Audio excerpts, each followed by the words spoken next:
Memperingati HUT Muba ke-66, DPRD Kabupaten Muba menggelar rapat paripurna yang dihadiri langsung Gubernur Sumsel Herman Deru dan PJ Bupati Muba Apriyadi.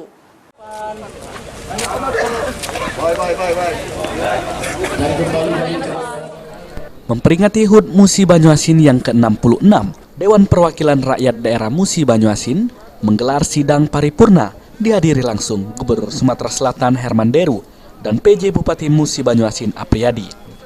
Dalam paripurna ini, Apriyadi memaparkan sejumlah program pembangunan serta langkah strategis pemerintah Banyuasin dalam membangun daerah yang saat ini tengah dilakukan.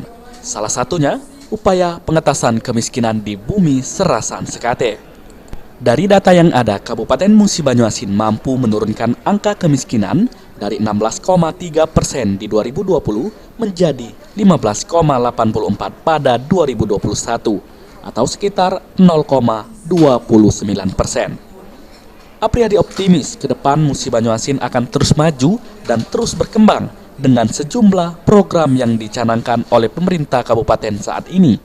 Pembangunan dan inovasi telah kita luncurkan dan berdasarkan data angka kemiskinan Kabupaten Musi Banyuasin semula 16,3% pada tahun 2020 turun menjadi 15,84% pada tahun 2021. Kami laporkan juga di saat wilayah lain mengalami peningkatan angka kemiskinan akibat pandemi COVID-19, Kabupaten Musi Banyuasin justru dapat menurunkan angka kemiskinan sebesar 0,29% pada tahun 2021. Angka ini masih tergolong tinggi, tapi kami terus mendorong kinerja penurunan kemiskinan.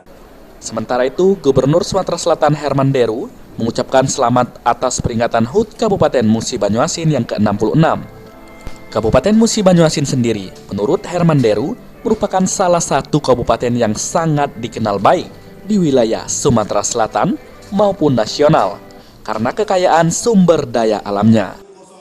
Sampai jumpa di peringatan hari jadi ke-67 Kabupaten Musi Banyuasin tahun 2023. Pertama kali saya ucapkan selamat ulang tahun ke-66 bagi Kabupaten Musi Banyuasin, di mana kabupaten ini adalah kabupaten yang sangat tersohor baik di dalam provinsi ini juga secara nasional.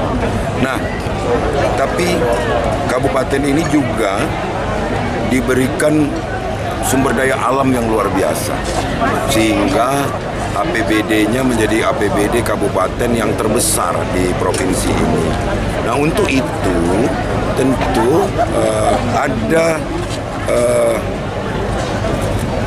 proses yang sejalan antara APBD besar dengan pembangunan. Nah, ini alhamdulillah dapat berkesinambungan. Sebagai kabupaten yang memiliki APBD yang cukup besar di Provinsi Sumatera Selatan, Deru berharap agar mekanisme pembangunan harus berimbang, sehingga butuh sinergitas yang baik dengan pihak internal dan juga eksternal harus terus dijaga. Ruzi Iskandar, PAL TV.